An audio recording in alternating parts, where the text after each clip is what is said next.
On the southern tip of an island in the Nile, above the First Cataract at Aswan, there is a boulder of pink granite with a flat panel cut into its east face. The panel is about 2.5 meters high and 3 meters across. Under a carved scene of a king holding out offerings to 3 gods, 32 columns of hieroglyphs run down the rock, right to left. The first column is a date, year 18 of Horus Necherket. Necherket is the king the world now calls Djoser. 3rd dynasty, the step pyramid at Saqqara. A man who is dead and buried before anybody in Egypt had written a line of literature we can still read. The text under that date describes 7 years in which the Nile did not rise.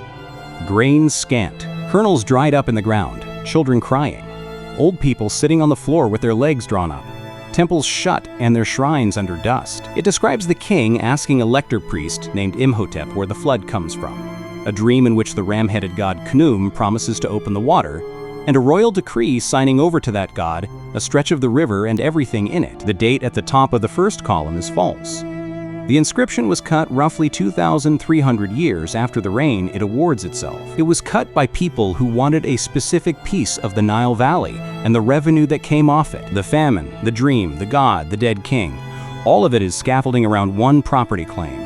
And the property claim is the only part of the text that was ever meant to do work in the real world. Nobody hid this. There is no suppression here, and there was never any. The rock has been photographed since 1889. It was published in German in 1891, drawn and catalogued by a French expedition in 1894, and given a full critical edition in 1953 by Paul Barguet, 44 pages and 7 plates, printed in Cairo by the French Institute. Barguet went through the grammar line by line and put the composition in the Ptolemaic period. That verdict has stood for 70 years. It is in the handbooks. Anybody who looks the Stela up finds it in the first paragraph. And the Stela is still the thing people are pointing at when they say the Egyptians left a record of a 7-year famine. If you want to watch a temple forge a 2,000-year-old title deed in solid granite and very nearly get away with it, hit subscribe now, because this channel reads the documents the documentaries never touch, and it does it every day. The island is called Sehel. It sits in the river about 3 kilometers upstream of Aswan, just above the First Cataract, where the Nile breaks over granite and stops being navigable. For most of Egyptian history, this was the end of the country. Everything south of it was Nubia, and everything that came out of Nubia, gold and ivory and ebony and stone and people, had to pass this point. Sehel is not empty rock. It is an open-air rock library, and it is also a quarries. Somewhere between 250 and 500 inscriptions are cut into its granite hills, and they were left, over the course of 2,000 years, by the men who had to sail past this place. Expedition leaders, quarry overseers, scribes, viceroys, soldiers. Some of them are prayers to the cataract gods. Most of them are a man's name, his titles, and the fact that he was here, going south, or coming back. The inscriptions are stacked by period, low to high. Along the lower terraces and the pathways, there are 12th dynasty texts, Middle Kingdom, including records of Sinisret III's Nubian campaigns and the clearing of a navigable channel through the cataract itself. There are the remains of an early shrine tied to Amenemhat II. Higher up the slopes are royal cartouches and stelae from the 18th through the 20th dynasties, Thutmose III, Hatshepsut, Amenhotep II, Thutmose IV, and the commemorative inscriptions of the viceroys of Kush. Those are real. That is the point worth holding on to for the next hour. When the French engineer Jacques de Morgan worked this river in 1894, he found rock inscriptions near Sehel recording Sinisret III's canal. And Sinisret III really did cut a canal through the First Cataract in the 19th century before Christ. And the inscriptions really were carved by his people to say so. The island is a genuine epigraphic archive of Egypt's southern frontier, 4,000 years deep. And the overwhelming majority of what is written on it is exactly what it says it is. The famous Stela sits at the top of the eastern hill. Above all of it, the chain of modern hands begins with an American. Charles Edwin Wilbur was an American journalist who turned Egyptologist, and who spent the rest of his life on a houseboat on the Nile, copying inscriptions and taking paper squeezes.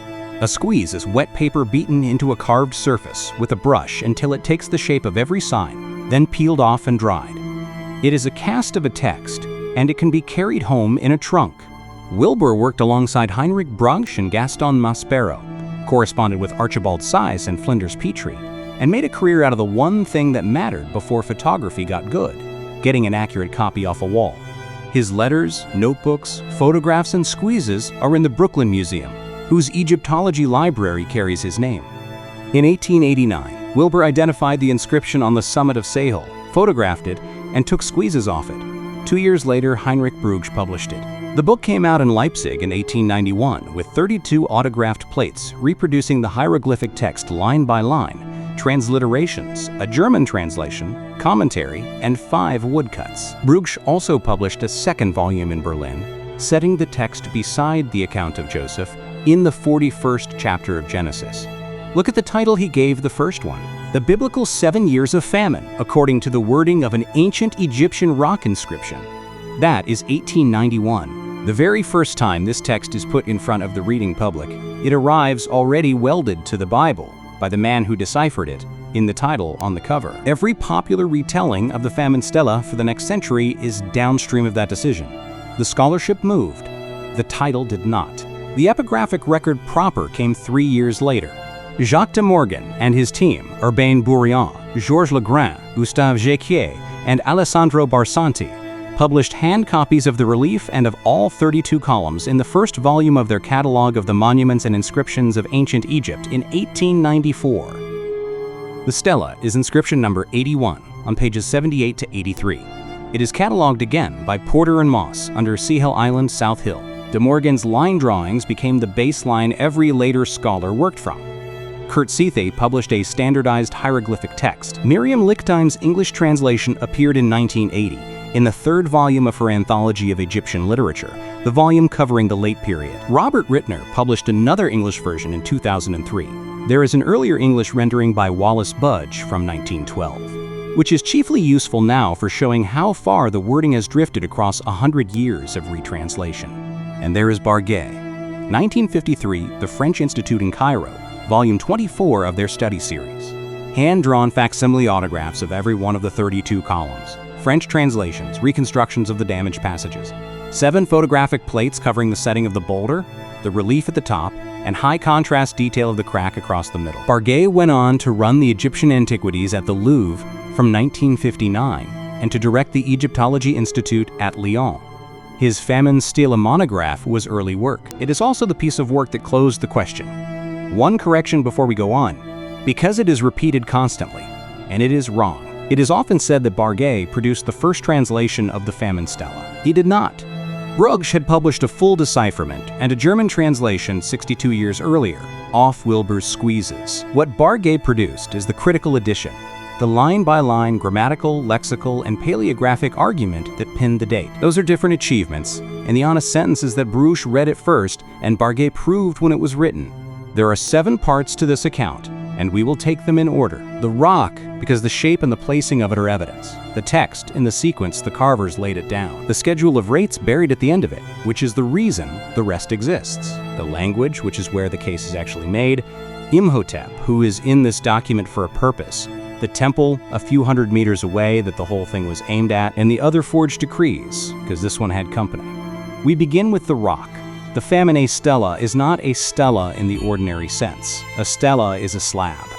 It is quarried, dressed, carved, moved, and set up somewhere. This one was never moved, and cannot be. The carvers went to a natural outcrop of Aswan pink granite on the summit of the eastern hill on Sehel, the hill the local name gives as Bibitagug, picked one boulder on the upper part of the mound at the extreme southern end, dressed a rectangle into its east face, and cut the text into the living rock. It has been in that spot since the day it was finished. It is in that spot now. Aswan pink granite is a coarse plutonic stone, heavy with potassium feldspar, quartz, and plagioclase. It does not carve like limestone, and it does not carve quickly. Cutting 32 columns of hieroglyphs and a relief lunette into a granite boulder in the open air on a hilltop above a cataract is a long piece of skilled work by men who had to be brought up there and fed while they did it. The panel measures about 2.5 meters high by 3 meters wide. The carved face looks east, out over the main channel of the river. Across the lower middle of that panel runs a natural horizontal fissure. It is a fault in the granite, and it was there before anybody touched the rock. We know that because of how the signs sit. No hieroglyph is severed by the crack. The carvers laid out their columns around it, working over and under the fault line rather than through it, and Barguet recorded this in his monograph as one of the physical facts of the object. They saw the flaw. They took the rock anyway. That is the first thing about this stela that does not behave like a 3rd Dynasty royal monument. Old Kingdom kings had their decrees carved in raised relief on dressed blocks, prepared surfaces, controlled work. This is sunk, carving into an undressed boulder with a fault running through it. On a hilltop nobody administers, 3 kilometers upriver from the temple it was written for. The top of the panel is a lunette, a relief scene set above the text. On the left, facing right, stands the king, arms out, presenting offerings. Facing him are 3 deities: Khnum, ram-headed, the god of the cataract; Satis, in the white crown flanked by horns, who personifies the flood; Anuket, in a tall feather crown, whose name means she who embraces, and who is the rush of the current through the rocks. The 3 of them together are the elephantine triad, the divine family of the temple on the island below the cataract. The hieroglyphic labels in that scene do something no genuine Old Kingdom monument does. They attach the Serak name Netjiraket and the name Djoser to the same figure in the same picture. Hold that. We come back to it in the 4th part, because it is one of the cleanest pieces of evidence in the whole case. Below the lunette, 32 columns, right to left. Barguet divided them into 5 sections, and every later edition has followed his division. The Famine, columns 1 to 4. The Appeal to Imhotep, and the Search of the Hermopolis Archive, 4 to 6. Imhotep's Report on the God in the Caverns, 6 to 18. The King's Dream, 18 to 22, and the Decree, 22 to 32. The rock has been eroding the whole time. Aswan is hyper-arid, and the daily temperature swing is violent. Hard sun on bare granite all day, sharp cooling at night. The stone expands and contracts, and it exfoliates, flaking and scaling off the carved face in sheets. The grains lose their grip on each other, quartz and feldspar and mica, and the surface goes sugary and eats the fine detail out of the signs. Secondary cracks propagate off the old central fissure, and chips detach, taking text with them.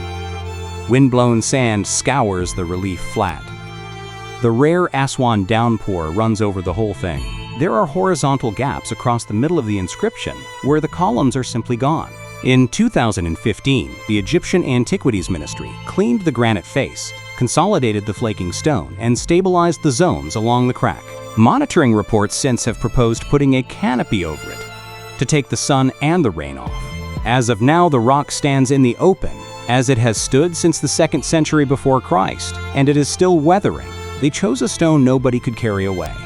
The second part is the text, taken in the order the carvers wrote it. Column 1 opens with a regnal date and a royal protocol, which is exactly how a real royal decree opens. Year 18 of Horus Netjiraket, King of Upper and Lower Egypt, Netjiraket. 2 ladies, Netjiraket. Gold Horus, Djoser. Then the local authority, under the Count, Prince, Governor of the domains of the South, Chief of the Nubians in Yebu, a man named Messer. That is a competent piece of chancery drafting. The date formula is right, the 5-fold titulary is in the right order, and it even names the regional official whose jurisdiction the decree falls in, which is what a genuine land grant would have to do. Then the crisis. The text says that Happy, the inundation, had failed to come in its time for a period of 7 years.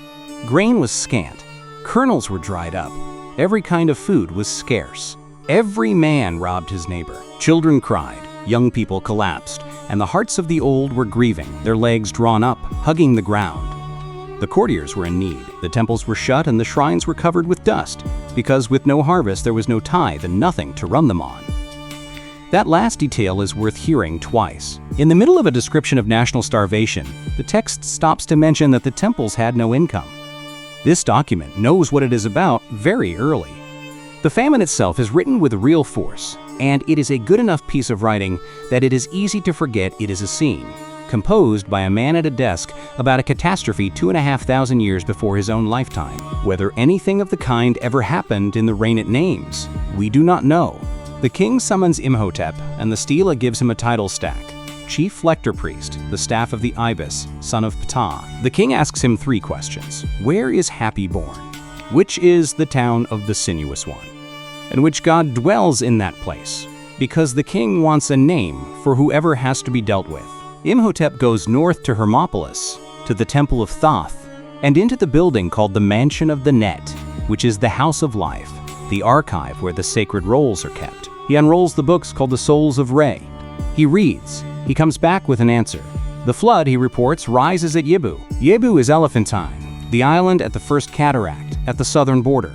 Underneath it are two subterranean chasms, and their name is Kerdi, the Twin Caverns. They are the house of sleep, where Happy lies during the dry season. They are the two breasts that nourish everything. The god who rules there is Khnum. He is enthroned above the deep, with his sandals resting on the flood, and he holds the door bolt in his hand, and he opens the gate when he chooses. The king makes offerings at Elephantine. Then he sleeps, and the god comes. The dream occupies the middle of the inscription, and it is written as direct divine speech, first person, the erytology form. As I slept in peace, the king says, I found the god standing before me. He revealed himself to me with a kindly face, and he said, I am Khnum, your maker. My arms are around you, to steady your body, to safeguard your limbs. Then the god lists himself. I am the master who makes. I am he who made himself. Exalted none, who first came forth. Happy who hurries at will. Fashioner of everybody. Guide of each man in his hour. Taitnan, father of gods. Great Shu, high in heaven. Then the mechanism. The shrine I dwell in has two lips. When I open up the well, I know Happy hugs the field, a hug that fills each nose with life, for when hugged, the field is reborn. Then the promise. I shall make Happy gush for you.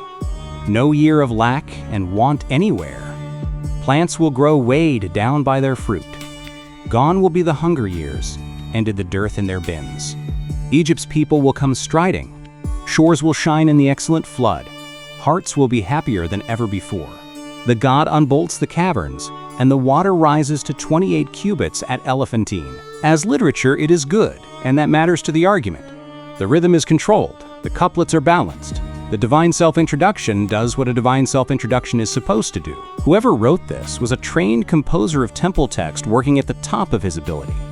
And then the god stops speaking, and the document turns into a tax schedule. The third part is that schedule, and it takes up the last third of the inscription. The king wakes, and he issues a decree.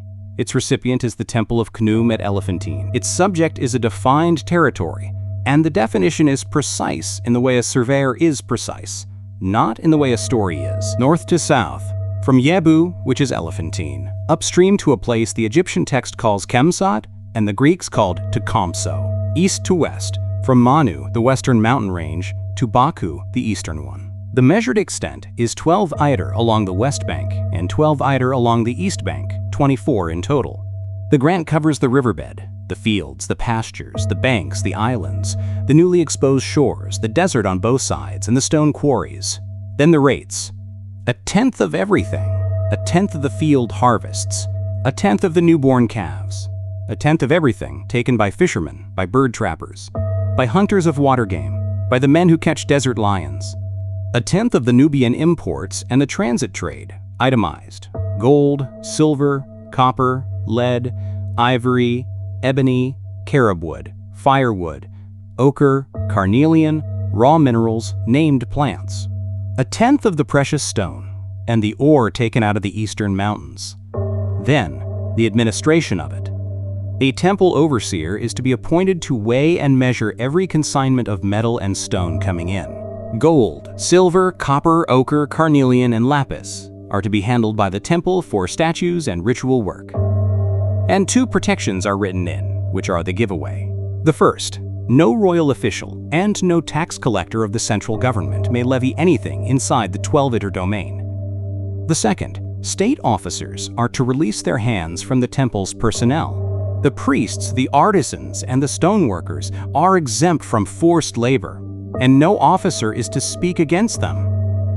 That is not the wish of a grateful king in a story. That is the 2 clauses a temple lawyer would fight hardest for, because between them, they take the territory out of the state's fiscal reach and take the temple's workforce out of the corvée. Everything else in the decree is money. Those 2 are jurisdiction. Notice also what the text is careful to be silent about. There is no 7 years of plenty anywhere in it, no stockpiling, no granary program, no royal official managing a national food reserve. The famine simply stops. Because the god is paid. The crisis in this document has exactly one solution, and the solution is an endowment. The dream is the preamble, the rates are the document. The fourth part is the language, and the language is where the case against it is made. Start with the name. Through his entire lifetime, the king of the third dynasty who built the step pyramid was called Net-Yereket, which means divine of body, not Djoser. The French architect Jean-Philippe Lauer spent something over 7 decades excavating and reconstructing the step pyramid complex at Saqqara, publishing the architecture with the epigrapher Pierre Lecoq. He recorded about 60 limestone boundary stele fragments carrying the king Sarek and the names of the women of his family, Queen Hetephereneptine and Princess Inetkes. He worked through subterranean galleries holding more than 40,000 stone vessels, many of them inscribed with the names of first and second dynasty kings that Net-Yereket had gathered to advertise his own lineage. He cleared chambers lined in blue-green faience, showing the king running the Jubilee course in the white crown and the red. In none of it does the name Djoser appear, not once, anywhere in the complex, in the king's own lifetime. Djoser is a later name, attached to him centuries afterwards, appearing in cartouches from the Middle and New Kingdom king lists onward. The Famine Stela uses both. Net-Yereket across the Horus, the throne and the two ladies' titles, and Djoser on the gold Horus, all in a single opening protocol, and again in the labels of the relief above. Kurt Seith pointed at this in 1901 and said what it meant. A text that puts those two names in one titulary was written by somebody who learned the king from a king list, not from his monuments. 3 inscriptions in the whole corpus connect the cartouche name Djoser directly to the Serech name Net-Yereket, and the Famine Stela is one of them. Egyptologists are grateful for it, because it helps confirm that the two names belong to one man. It is a useful document. It is a useful document about the Ptolemaic period, then the grammar. Barguet classified the language as Traditional Egyptian, an artificial literary register. Middle Egyptian imitated deliberately, centuries after Middle Egyptian stopped being anybody's language.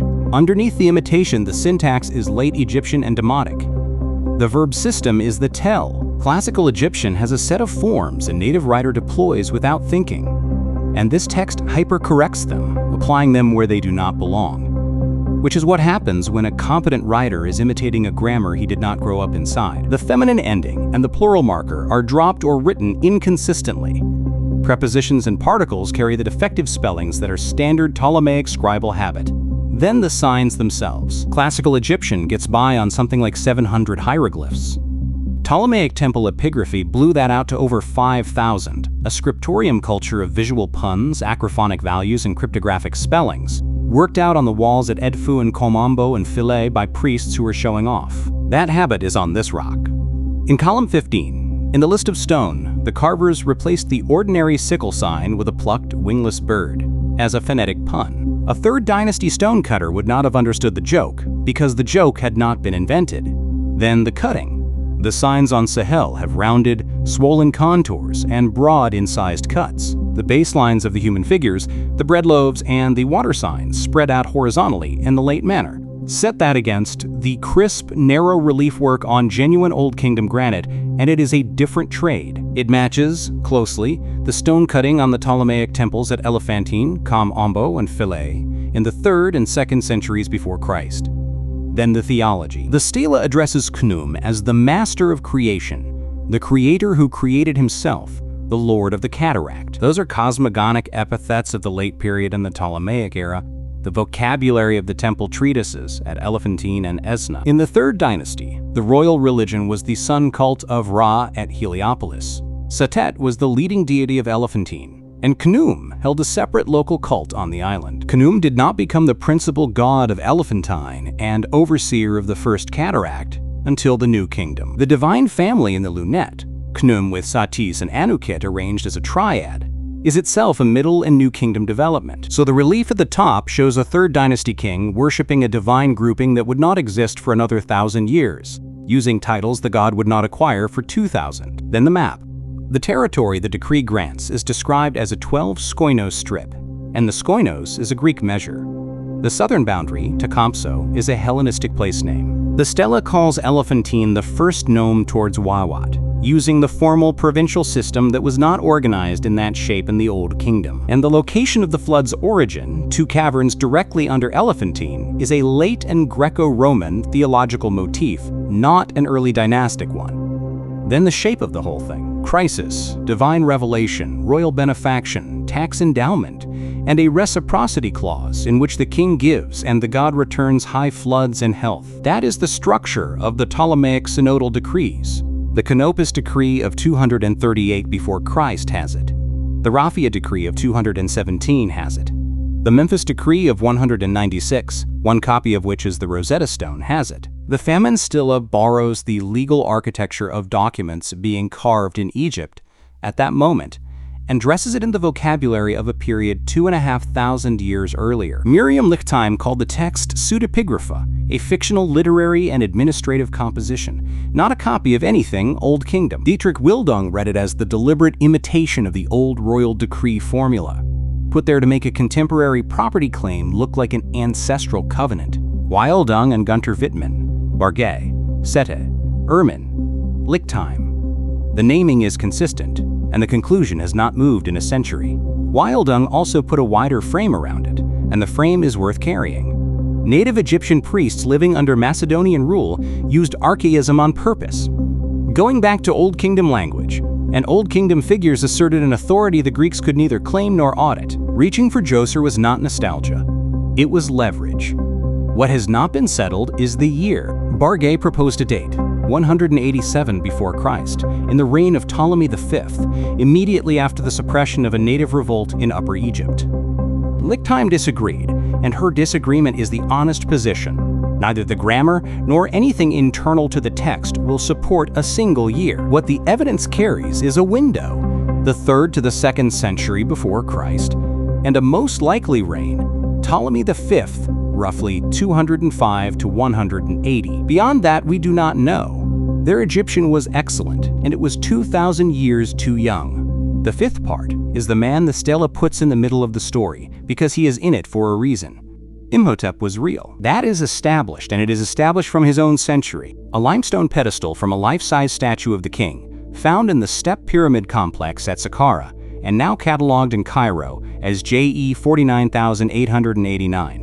carries the king's Serek, and, beside it, the name and titles of Imhotep. Putting a commoner's name on the king's own statue base was an extraordinary thing to do in the 3rd dynasty, when non-royal names were hardly ever recorded on royal monuments at all. The titles on that base are worth reading out, because they are the actual man.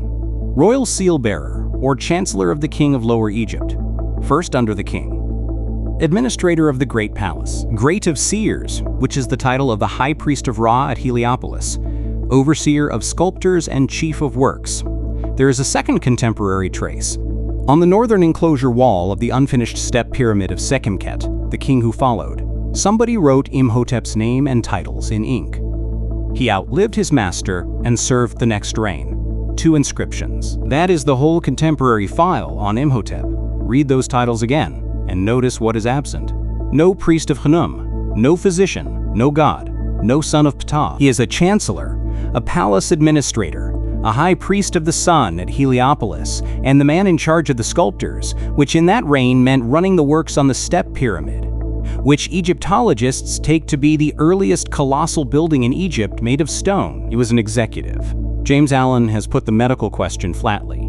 There is no evidence that Imhotep himself was a physician. Now take the timeline of what happened to his name after he died, because it is dated, stage by stage, and every one of those dates bears on this rock. For 1,200 years, nothing. No surviving text written within 12 centuries of his death credits him with healing, magic, divinity, or authorship. The first text that names him at all comes from the reign of Amenhotep III, a libation formula for a modest cult, more than 1,000 years after the fact. The references to Imhotep as a healer began in the 30th dynasty in the 4th century before Christ, around 380 to 343. That is roughly 2,200 years after the man was alive. In the Ptolemaic period, he is a full god of medicine, merged with Thoth, and the Greeks identify him with Asclepios, Manetho, writing in the 3rd century before Christ, says that in the reign of Tasorthos there lived Emuthes, who because of his medical skill has the reputation of Asclepius among the Egyptians, and who was also the inventor of the art of building with hewn stone. By the 2nd century after Christ, he is running dream cures. An Oxyrhynchus papyrus preserves a Greek aretology written by a priest called Nicoides, who records falling ill and being visited by Imhotep in the night, a figure of more than human height, clothed in shining linen, holding a book in his left hand, who cured him on the spot. The same text declares that every Greek tongue will tell thy story, and every Greek man will worship the son of Ptah, Imhotep. By the Roman period, he has a full legend cycle. A demotic literary papyrus from the temple library at Tebtunis, Papyrus Carlsberg 85, calls him Imhotep the Great, son of Ptah, gives him a mortal mother named Caradwank and a sister named Renpet-Neferet, and sends him to Assyria to fight a sorceress and recover the 42 divine limbs of Osiris. Kim Ryholt reads the Assyrian material as late-period politics pushed backwards into the 3rd dynasty as patriotic fiction. In these tales, the step pyramid is called the House of Rest of Pharaoh, and the king himself has become a secondary character, a decent monarch repeatedly rescued by his vizier's intelligence. By then, the two names had fused. The Hermetic writings set Imhotep and Asclepius together as one divine sage in the company of Hermes Trismegistus. Petitioners at the shrines at Saqqara and at Philae addressed their requests to Amuths, who is Asclepius. Late Egyptian genealogies eventually supplied the god with a father to go with the mortal mother the stories had already given him. An architect named Knofer set that timeline against the Stela. The Famine Stela calls Imhotep Chief Lector Priest, Staff of the Ibis, son of Ptah. Chief Lector Priest is a religious office the historical man does not hold in a single contemporary inscription. The Ibis is Thoth, and the linkage of Imhotep to the Thoth cult is late. Son of Ptah is not an honorific. It is the divine filiation of a deified being, and it does not attach to Imhotep before the late period. So the document that claims to be from Imhotep's own lifetime describes him using the theology of the century in which it was actually carved. That is not a subtle inference. That is the writer being unable to imagine his own hero as anything less than what his hero had become. And it works the other way around, too. Wildung showed that the Ptolemaic period saw a real revival of both cults, Djoser remembered as a model king of the Golden Age, Imhotep as the god of wisdom and medicine, and the priests at Elephantine used both. Imhotep, in this text, is the guarantor. He is the one who goes to the archive, unrolls the souls of Re, and comes back with the finding, and that finding is the legal basis of the whole grant. Putting the god of scribal wisdom in charge of the research is how you notarize a lie. There is one more thing to say about the size of the gap, and then we move on. Most retellings will tell you Imhotep was later worshipped as a god, and leave it there as though deification were a mood that settled on him. It was a process, and it is dated, nothing for 12 centuries. A small cult by the New Kingdom. Healing powers from the 4th century before Christ. Full godhood under the Ptolemies. The Famine Stela is not an early witness to that legend. It is a late symptom of it, and its portrait of Imhotep is one more thing about it that is too young. He was not a doctor for 2,200 years. The 6th part is the neighbor, and this is where the whole thing stops being a curiosity and becomes a case with a motive, a means, and a date. A few hundred meters from the temple of Khnum, on the next island at the same cataract, there is another temple, Philae, the temple of Isis. Under the Ptolemies, Philae was rising, money, building, royal attention, and the revenue of a whole administrative district. And the Ptolemies gave Philae the river. The stretch of the Nile from the First Cataract south to Maharaka, ancient Tecumseh, was a real administrative territory in Ptolemaic Lower Nubia, and it had a real name, the Dodekaskoinos, the land of 12 shkoinoi, 12 on each bank. It was worth having. Agricultural tax, quarry rights, and above all the tariff on everything moving north out of Africa. Gold, ivory, ebony, minerals. Transit trade through the cataract choke point. Under Ptolemy II, the whole of that territory's income was dedicated to the temple of Isis at Philae. The gift was confirmed again under Ptolemy IV. Ptolemy VI renewed the donation of the incomes of the entire Dodekaskoinos to Philae in 157 before Christ, and that renewal exists, carved, on its own stela at Philae. Now put the two documents side by side. The Famine Stela grants the Temple of Khnum at Elephantine the territory from Yebu to Tecumseh, 12 iter each bank, with a tenth of everything in it, by decree of a king of the 3rd dynasty.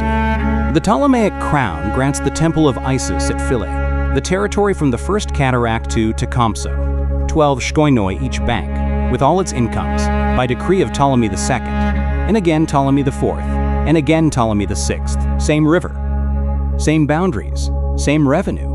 2 temples, a few hundred meters apart, at the same choke point. One of them holds real royal decrees, issued by living kings within living memory. The other holds a granite inscription claiming its god was given that identical strip 2,500 years earlier, by a pharaoh so ancient that no document from his reign was available to contradict it. Barguet's reading of the motive was exactly this: a pious forgery, made by the priests of Khnum, to secure economic control of the Dodekashkoinos against the priests of Isis at Philae. Lichtime linked the composition to the same rivalry, calling it ongoing local propaganda aimed at Philae. Neither of them had to strain for it. The Ptolemaic donation records and the text on Sehel come down to us through entirely separate channels, compiled by different hands for different purposes, and they describe the same square kilometers of riverbank. That is not a coincidence a court would accept. Now the timing, because the timing is the sharpest part. The window mainstream scholarship gives for the carving is the reign of Ptolemy V, roughly 205 to 180 before Christ. Those exact years are the years this exact stretch of borderland was out of the crown's hands. The Great Theban Revolt broke Ptolemaic control of Upper Egypt from about 205 to 186 under 2 native rebel pharaohs, Hugranafor, who is also called Horvenifer, and after him, Ankhwenifer. For 2 decades, the government's writ south of Thebes was a matter of negotiation and force. When the crown came back, it came back weakened and shopping for allies. Ptolemy V was crowned at Memphis in 196 before Christ, and the day after the coronation, a synod of Egyptian priests passed the Memphis Decree, which remitted a long list of temple taxes. One of the surviving copies of that decree is the Rosetta Stone. Gunther Hobel reads the whole episode as a measure of how much leverage the native priesthoods had accumulated over the Macedonian crown at precisely that moment. That is the market the Famine Stela was written into, a crown that had just lost the South and bought it back with tax concessions, a priesthood that knew the crown was buying, and a rival temple a few hundred meters away already holding the deed to the ground. Meanwhile, look at what was actually happening on Elephantine, because the excavation record is blunt about it. German and Swiss archaeologists have worked that island for decades, and their surveys show that during the Ptolemaic period, Elephantine lost its administrative position. The civil governor's seat, the garrison and the tax offices moved across the water to Syene, on the mainland, which is modern Aswan. The island contracted to a sacred enclosure. It stopped being the place where the region's business was done. And in exactly that period, the Temple of Khnum was built. The 30th dynasty king Nectanebo II had pulled down the older structure and put up a new central sanctuary and an inner enclosure wall before the work stalled. Ptolemy VI and Ptolemy VIII resumed it, adding a great columned pronaos across the front of Nectanebo's sanctuary and a monumental open forecourt inside mud brick walls, pushing the precinct outward towards the river.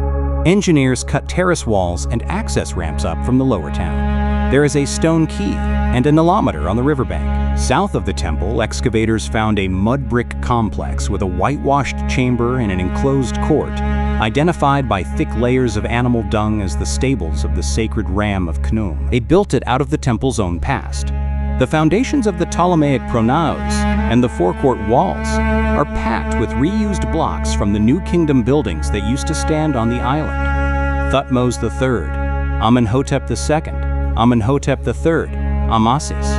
Hatshepsut's blocks had already gone into Nectanebo's foundations a century earlier. A temple losing its revenue base and expanding its buildings anyway is a temple with a plan. The word priesthood hides what this institution actually was, so here is the structure, taken from the Demotic and Aramaic paperwork that survives from the island. At the top were the prophets, the Hemnecher, who ran the rituals for Khnum, Satis, and Anuket. Below them, the Wab priests, the lower clergy, organized into rotating divisions called Philae, each serving a month at a time.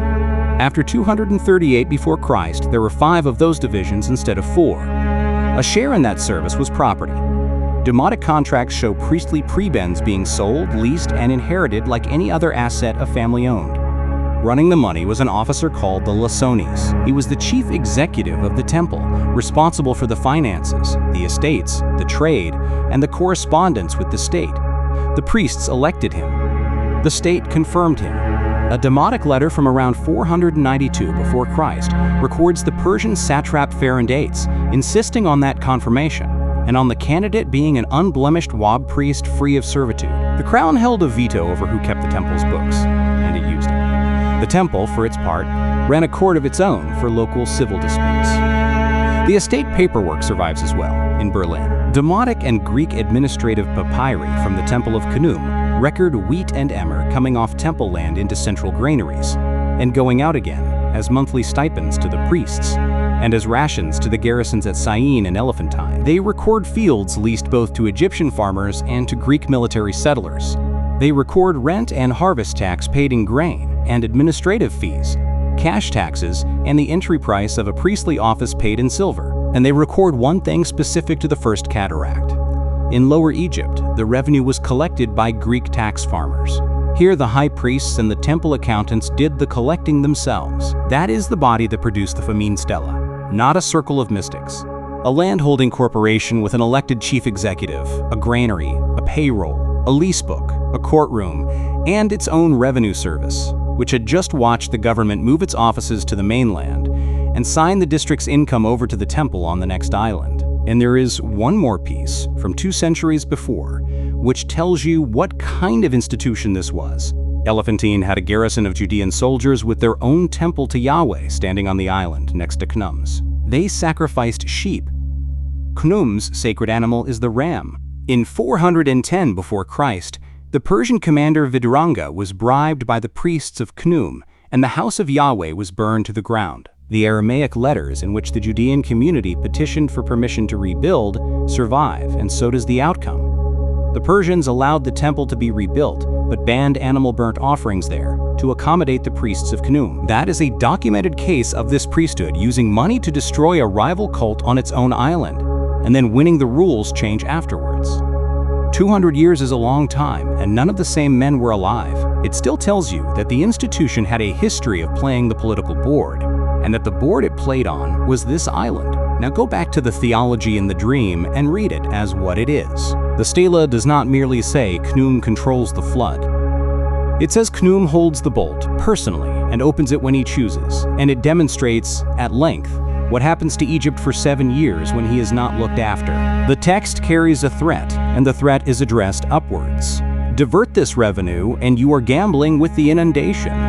The God who owns the flood does not have to sue. The 7th part is the genre, because a forgery is a different object once you know it belongs to a category. This was not a one-off. Egyptian temples in the late and Ptolemaic periods produced backdated documents, and 2 other examples are sitting in museums. The Shabaka stone is a slab of dark stone from the great temple of Ptah at Memphis, inscribed for the Nubian king Shabaka in the late 8th century before Christ. Its dedicatory introduction states its own provenance. It is a copy, the text says, of a worm-eaten and decaying papyrus that the king found in the temple. Breasted, Ermin and Seth took that at face value and dated the underlying composition to the Old Kingdom on linguistic grounds. James Henry Breasted deciphered and published it in 1901. The modern reading, following Friedrich Junge, is that the text is a late-period composition wearing archaic language, which is the same evidentiary shape as the Stela on Sehel, an archaic grammar, a claimed ancient source, and scholars still arguing about the details after the main verdict is in. The Shabaka stone's own later history has a bleak symmetry to it, because at some point it was taken out and used as a millstone, and the grinding took a good part of the text off. The Bentresh Stela is sandstone, found in 1829 in a small shrine beside the temple of Khonsu at Karnak, and it is now in the Louvre, catalogued C284. It tells a story set in the reign of Ramesses II, a foreign princess, her possessed sister, and a statue of the god Khonsu sent abroad to cure her.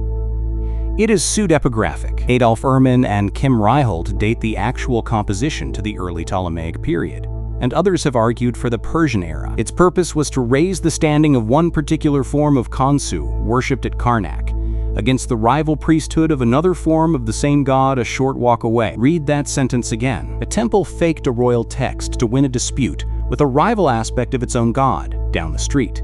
The Famine Stela's motive, land and tax, is one flavor of a habit that was broader than land and tax. There is a third comparison, and it is closer to home. The Book of the Temple is a Ptolemaic and Roman period manual on ideal temple administration, reconstructed from demotic and hieratic fragments by Joachim Friedrich Quack. Its historical preamble is set in the reign of a Second Dynasty king, Neferkasokar, who faces a catastrophic 7-year failure of the Nile, receives a divine dream telling him to restore Egypt's temples, and issues a decree, which is then conveniently rediscovered generations later by a prince, a son of Khufu. 7-year famine. Royal dream. Ancient decree. Later rediscovery. That template already existed. The priests of Khnum did not invent a genre. They took a known Egyptian literary form and pointed it at one riverbank. The genuine article survives too, in quantity, and the genuine article is easy to recognize once you have read a few. A Ptolemaic donation stela in the Louvre shows the king and the crown, presenting mot, or a libation, or the hieroglyph for a field, to the ram-headed Khnum. Underneath, in hieroglyphs, the land and the revenue being transferred. And then the god's speech, promising a high Nile in return. The bank's obelisk, which stands today on an estate in Dorset, carries petitions and decrees about priestly tax protection under Ptolemy VIII. That is the paperwork of the period. Temples asking, kings granting, everything dated, everything signed by somebody alive. The Famine Stela reproduces the form exactly, with one alteration. In the real ones, the king who grants is the king who is breathing. Which brings us to the 7 years, and to the thing everybody wants to ask. The 7-year famine is not evidence of the book of Genesis, and Genesis is not evidence of it. 7 years of drought is a stock unit across the ancient Near East, the way English says a year and a day. In the Ugaritic tale of Akkad, from the 14th century before Christ, the murder of the hero brings a drought of 7 or 8 years because Baal withholds the rain and the dew. In the Akkadian epic of Atrahasis, the famine builds over 6-year cycles and reaches catastrophe in the 7th. Kenneth Kitchen and James Hoffmeyer, who take the Genesis narrative seriously and know the Egyptian material, are among the scholars who read the parallel as shared regional idiom rather than borrowing in either direction. The structural resemblance is real, and it is worth being exact about it. Crisis, an anxious king, a wise counselor, a dream, a decree, a restoration. That is a court tale skeleton, and both texts are built on it. But the differences are the part that gets left out. Genesis has 7 years of plenty first, and a national grain reserve, and a 20% levy administered by the state. The Famine Stela opens directly on the drought, has no years of plenty at all, no stockpile, no state program, and its levy goes to a temple rather than to a treasury. And the Egyptian text is 1,000 years too late to be a source for anything, and 2,500 years too late to be the record it claims to be. Compare it instead with a real Egyptian famine document. In the first intermediate period, around the 22nd century before Christ, a provincial governor named Ankhtifi had his autobiography carved in his tomb at Moala. Ankhtifi speaks in the first person during an actual collapse of central authority, and he boasts about grain. He rationed it, he moved it. He says he did not let anybody in his nome die of hunger. There is no dream in it, no god unbolting a cavern, no endowment. A man claims credit for administration. Set the two side by side, and the difference in genre is total. Ankhtifi's righteousness is measured in sacks delivered. The Famine Stela's is measured in tithes conceded. One document says the famine ended because a governor fed people. The other says the famine ended because a temple got paid. And since we have come this far, the two fringe readings, briefly, because leaving them unnamed would be worse. The first is that Imhotep was the biblical Joseph, promoted for decades by the amateur Ron Wyatt, and by the alternative history channels that inherited his material, along with the claim that the shafts under the step pyramid were grain silos. The chronology alone ends it. Imhotep served Djoser in the 27th century before Christ. Literal biblical chronologies put Joseph in Egypt in the Middle Kingdom, or the Hyksos era, somewhere between the 19th and the 16th century, which is a gap of 800 to 1,000 years that has to be deleted for the identification to work. Genesis has Joseph riding in Pharaoh's second chariot, and there are no chariots in Egypt until the Hyksos bring them, more than 1,000 years after Djoser. The Saqqara shafts have been excavated. They go down 28 meters, and they are royal burial chambers, family tombs, and storerooms for stone vessels. Imhotep's own titles name him a chancellor and a high priest of Ra. Joseph, in his own text, credits his god, The second is that the Stela's mineral list is a coded formula for synthetic stone, a reading pushed by people who hold that the pyramid blocks were cast rather than quarried, in which the ordinary language of a temple endowment becomes a concrete formula. The list of gold, silver, copper, lead, ochre, carnelian, lapis, and quarry stone is the standard commodity schedule of Ptolemaic temple grants. The same materials, in the same order of concern, appear in real donation texts, because those are the things a temple weighed at the door. And this particular claim has nothing to do with the dating question at all. It survives just as happily among people who accept that the Stela is Ptolemaic. Neither reading is more interesting than what the document actually is. A priesthood on a losing island, in a broken decade, forged a decree from the most respectable king it could reach, put the god of scribal wisdom in charge of the paperwork, and carved the result into granite at the top of a hill. They did not invent the form. They inherited it. Now the weighing. What is established, what is contested, and what nobody knows. Established. The object exists, in place, and has been measured, photographed, squeezed, hand-copied, and published again and again for more than a century. 32 columns, right to left, about 2.5 meters by 3, east face, pink granite, southern hill of Sehel, and a natural crack that the carvers worked around. The 5-part division of the text is bargettes, and it holds famine, consultation, revelation, dream, decree. The contents are what has been set out here. The territory it grants is the dodekasoinos, and the rate it demands is 1/10. Established. The language is Ptolemaic. That conclusion rests on independent lines that do not depend on each other. The titulary that fuses Netjeriket and Djoser, the arcasing Middle Egyptian with Late Egyptian and Demotic underneath, the hyper-corrected verb forms, the Ptolemaic sign inventory, and the pun in column 15, the late lapidary cutting that matches Philae and cum ombo, the theology of a self-created Khnum, the elephantine triad as a family, the Greek measure and the Hellenistic place name, and the decree architecture borrowed from Canopus and Raphia and Memphis. Any one of those could be argued about. All of them point the same way. Established. Ptolemy II dedicated the incomes of the Dodekasoinos to the temple of Isis at Philae. Ptolemy IV confirmed it, and Ptolemy VI renewed it in 157 before Christ. Established. The Great Theban Revolt ran from about 205 to 186 and broke the crown's control of the south. Established. Imhotep was a real 3rd Dynasty official with a real title list and no medical or divine titles in any contemporary inscription, and the first references to his healing power come from the 4th century before Christ. Established. In 410 before Christ, priests of Khnum bribed a Persian commander to destroy a rival temple on their own island. Contested. The exact year of composition. Barget says 187 before Christ, tied to the end of the revolt. Lichtime says the evidence supports a range and not a year. On the current state of the argument, Lichtime has the better of it, and the honest formulation is a 3rd to 2nd century window, with Ptolemy V as the likeliest reign. Contested. Who translated it first? The standard reference works credit Barget with the initial translation in 1953. Bruges published one in 1891. Contested. Whether the crown ever honored a word of it. There is no receipt. No Ptolemaic document acknowledges the Khnum claim, no royal confirmation of it survives, and the donations to Philae kept being renewed after the Stela was carved, which suggests the answer, though it does not prove it. The forgery may have failed completely. A failed forgery is still a forgery, and it is still the best surviving statement of what its makers wanted. And now what nobody knows, and this is the largest part, we do not know who wrote it. Not one name.